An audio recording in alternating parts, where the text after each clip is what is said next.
Welcome to another episode of The Brand Called You, a video and podcast show that brings you leadership lessons, knowledge, experience, and wisdom from hundreds of successful individuals from around the world.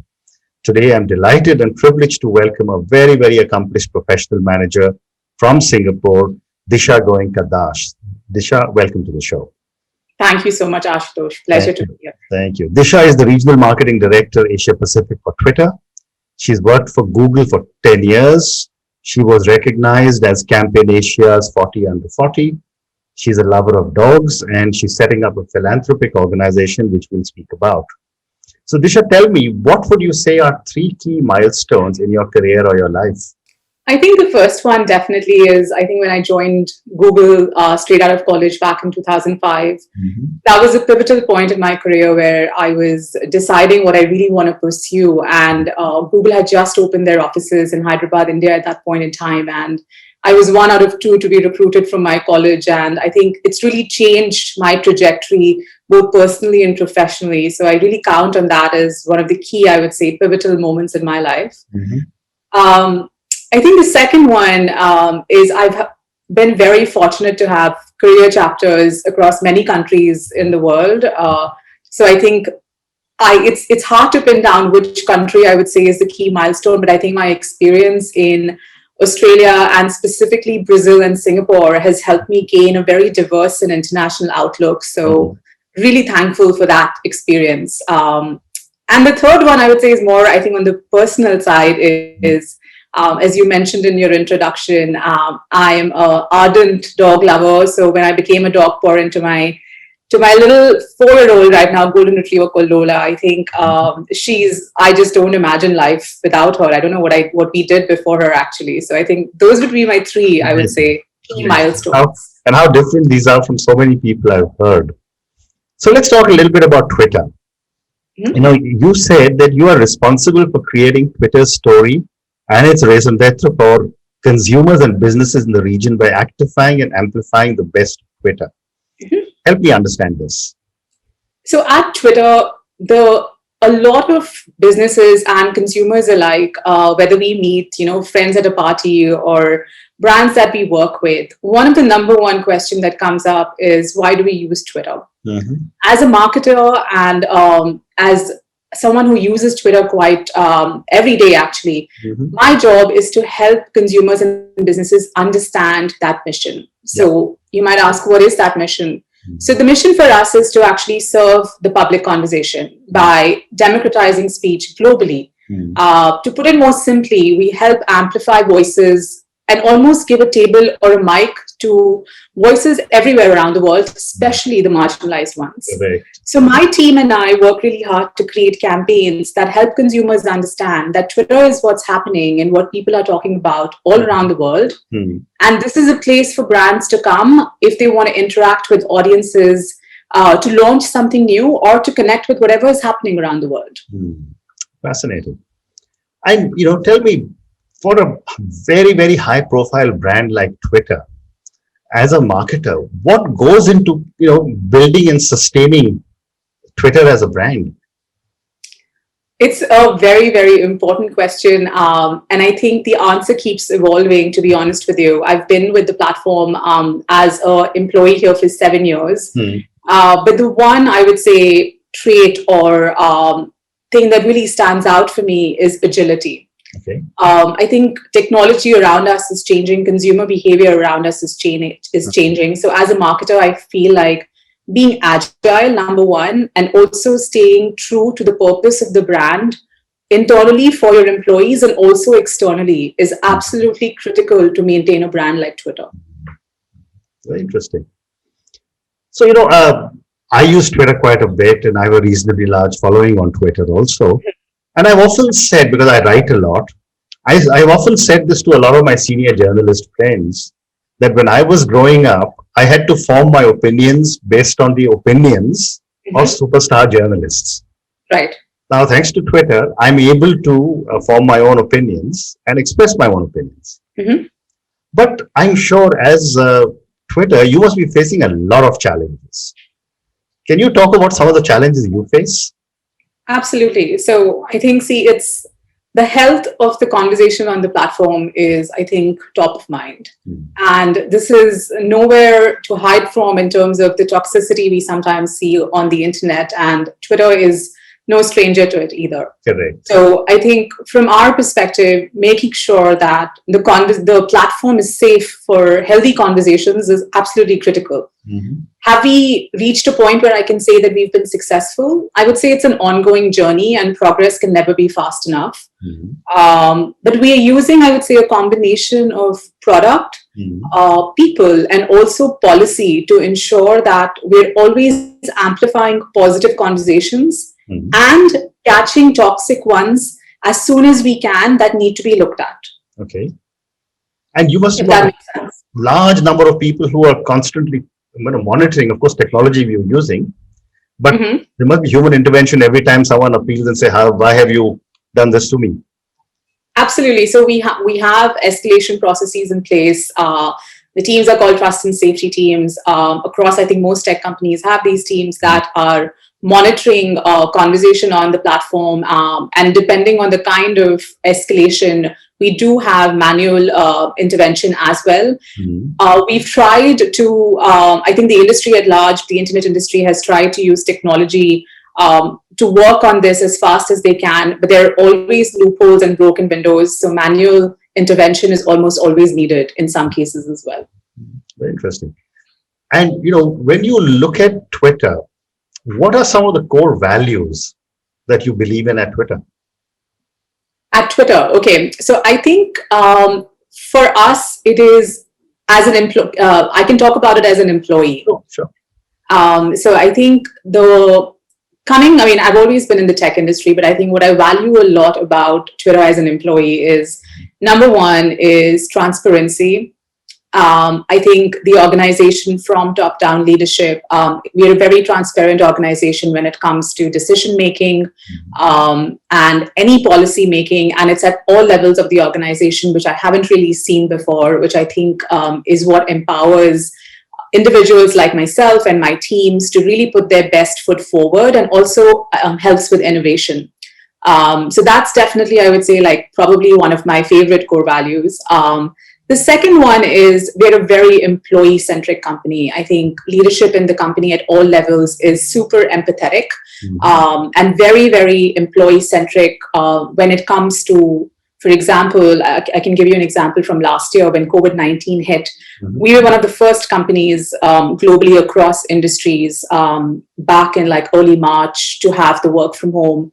Wow. Before anyone else did. We called it early, we sat with experts, and Twitter is always making decisions keeping employees center. We also took decisions like, given all the uncertainty with COVID-19, for example, we said we will not be doing any professional ratings as of 2020 because everyone's individual situation is different. People with families, people taking care of loved ones, everyone is in a unique situation. So we don't want people to feel the pressure of needing to succeed and to meet certain ratings when life around them is so unpredictable. So it's almost putting the employee in the driver's seat and letting them choose how they want to work. A lot of people chose part-time work, and I think it's very progressive for a company like Twitter to set industry standards like that. So I think super proud of that as well. Fantastic. And for someone who has been in technology, as you said, for a very, very long period of time, and very long period is very relative. Yes. So please don't misunderstand that. What would you say is your leadership style? My leadership style, I think I would describe it as very open, impact-oriented, and I also call myself a silent leader. I think I love seeing my team succeed, and I am always looking for opportunities to prop them up, whether it's internally or externally. I like to lead from behind, but I also want to make sure that I'm always there should they need me. Okay. And, when you are hiring people, what do you look for in them? So hiring is, this is something that I think two things I really value. The first one is diversity in thought and background. And I think these are both very, very important. In my experience, people who come with different backgrounds and different life experiences naturally come with their own worldviews. And this helps teams come up with creative ways of problem solving that you would not see otherwise. The second one is will before skill. I really believe that organizations, irrespective of which industry you're in or which functional area you're in, need athletes today who are highly adaptable and motivated to bring their best selves to work, because work as we see it and the industries that we see it are evolving as we move forward. And we need athletes in order to succeed, and great attitude is absolutely instrumental. Very interesting.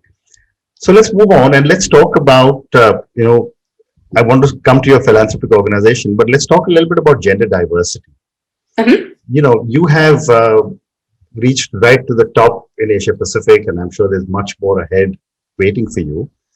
But yet, in a country like India, gender diversity, while the government has mandated, I've spoken to several women, and they still say still a lot of work needs to be done. What are your thoughts, and how can the imbalance be corrected faster? So this is a topic, as you know, Ashu, very close to my heart. And I think taking India as an example, I agree with the statement you've made that, especially looking at India from like sitting in Singapore, I do feel like the imbalance is far greater, and it sometimes surprises / shocks me when we're putting together as marketers, panels, etc., when there aren't enough women in leadership positions in India. It's counterintuitive to what you otherwise believe. I feel like organizations in India or in markets like India, everywhere actually, need to be committed to driving change. And this is not just like lip service in terms of hiring somebody at your leadership position and that's it. But the change needs to be right from hiring, truly seeking out diverse candidates, having diverse panels, for example, when you hire, equitable compensation when the person gets hired, and also making sure that they thrive once they join the organization through a very fair and transparent talent planning process. So the entire cycle needs to be something that an organization needs to care about, and not just hiring someone and saying, "Tick, we've done this." How can the imbalance be corrected faster? I think, speaking from experience at companies like Twitter, I feel like businesses need to be radically transparent so they can be held accountable on their representation targets. I think Twitter does a really good job at this, and of course there's more to be done, but we remain steadfast in our efforts to achieving our vision for 2025, which is at least 50% of our workforce will be women.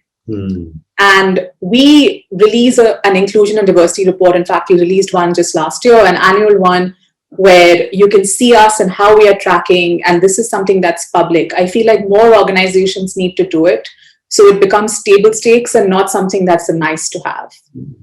Interesting. Because someone called me the other day, a friend of mine, and he said that, I've got this 5,000 crore company, and can you help me find 2 women directors? So I said, I have lots of friends who would eminently qualify, but tell me one question. Do you want them because they're women or because of their mind? Right. So he says, no, I've got to meet this government obligation. I said, then I don't know anybody who will agree to join your board. Absolutely. So that is the mindset that you see in a lot of in a lot of companies, unfortunately. Very true. And then once you hire someone with that in mind, again, going back to my previous comment, it's very hard for that person to succeed in that environment. Very true. Very true. Well said. So Disha, let's now talk about your philanthropic organization and your love for dogs. I don't know if the two are connected, but I'd love to hear about it. Yes, they are connected. So I would say in the last, couple of years, or maybe 2 or 3 years, my husband and I have decided that, giving back does not need to wait until the end of our careers. Absolutely. Which is what we generally we see with people like, for example, the most recent example is Jeff Bezos and, what he did. which is amazing. But we started talking a lot about how do we do this as a parallel stream throughout our lives, and not something we think about once we feel like we've reached at an apex level and now is the time to give back. And with that in mind and thought process, we decided to start a foundation. It's called Sangam. And we identified 10 themes that both my husband and I are very passionate about. So dogs is one of them. So dog shelters is something that we support. Veterinary is another one that is very close to our hearts because we've seen how disparaged veterinary support is depending on the countries you're in. We're also looking at themes like diversity in media. Gender equality is one of them.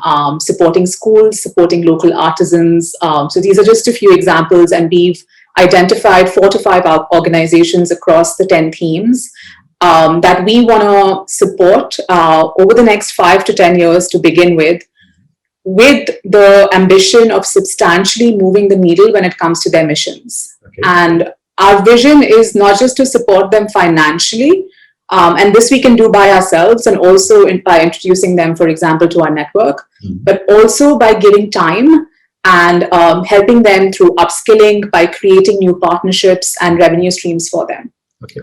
And sorry, go ahead. No, go ahead. I said, which are the countries you currently work in? Currently, we're working in Singapore and India. Okay.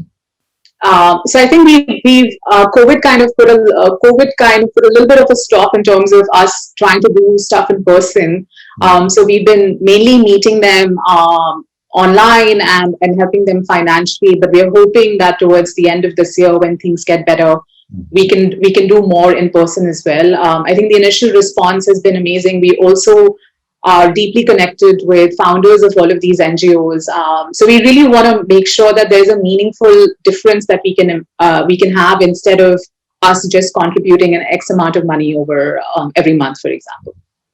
I must remember to introduce you to someone I'll be interviewing who runs an organization called Doggy Dabbas. Oh. And her entire focus is to manage nutrition for dogs and improve their health. That's amazing. So I must introduce. She's in India. That's amazing. Please do introduce me. I will make an email introduction to you.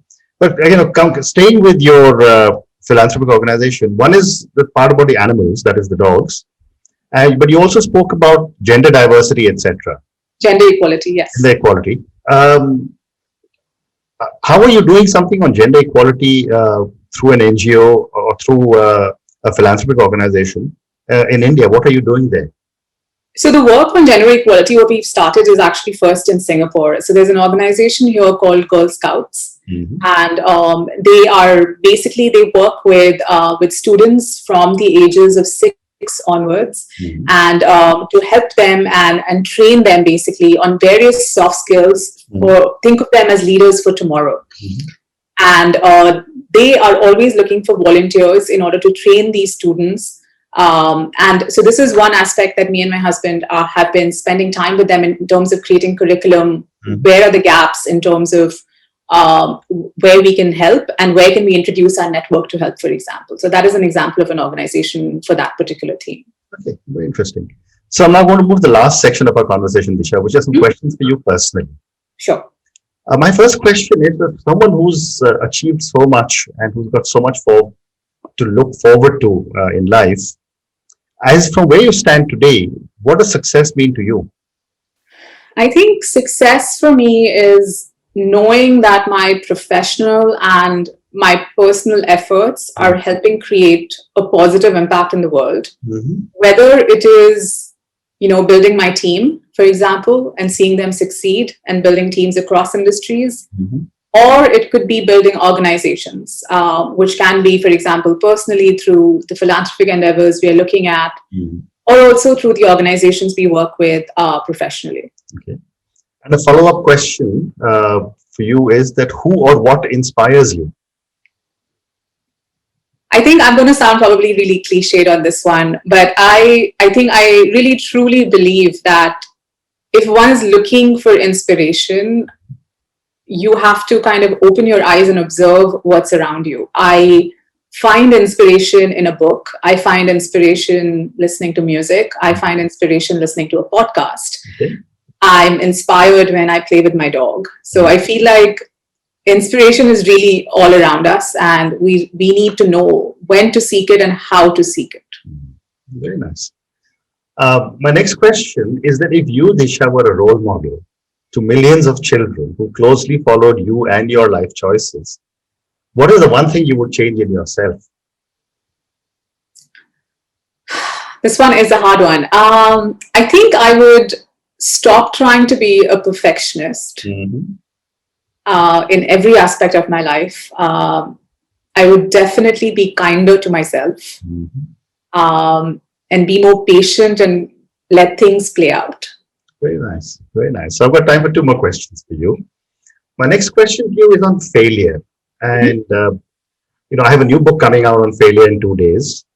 And my hypothesis for a long time has been that most parents in India or South Asia or Asia don't teach children it's okay to fail. It's always come first, go to the head of the line, etc. And that manifests itself in our behavior patterns. Yet we fail. My question to you is, what have been some of your learnings from some of your mistakes?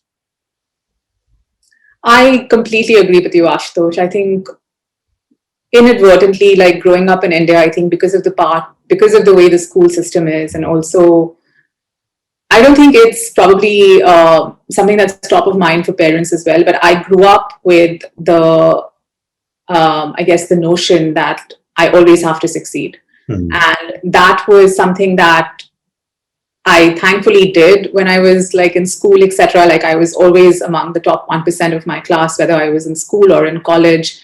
And like I mentioned, like, even when I got into Google, etc. So for the longest time in my life, I was very scared of failing.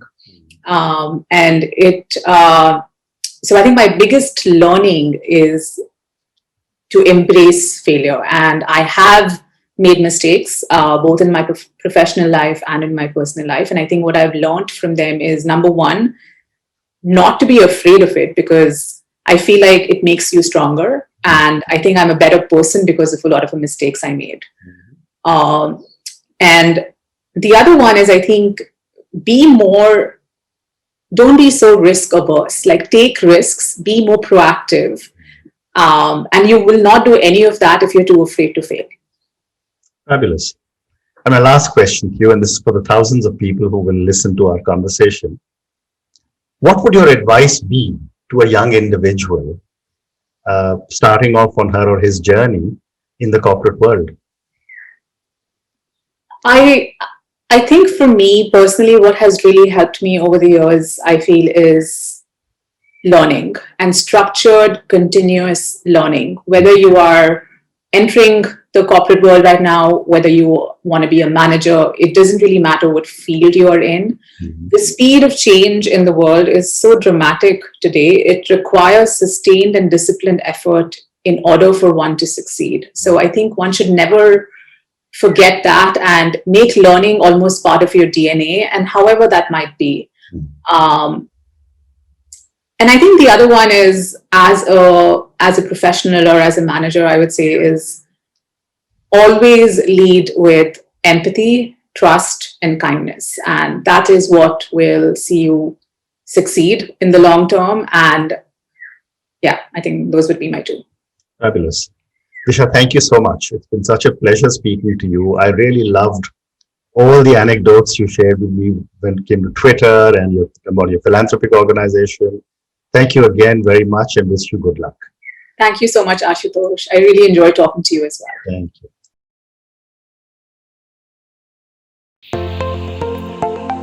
Thank you for listening to the Brand Called You videocast and podcast, a platform that brings you knowledge, experience, and wisdom of hundreds of successful individuals from around the world.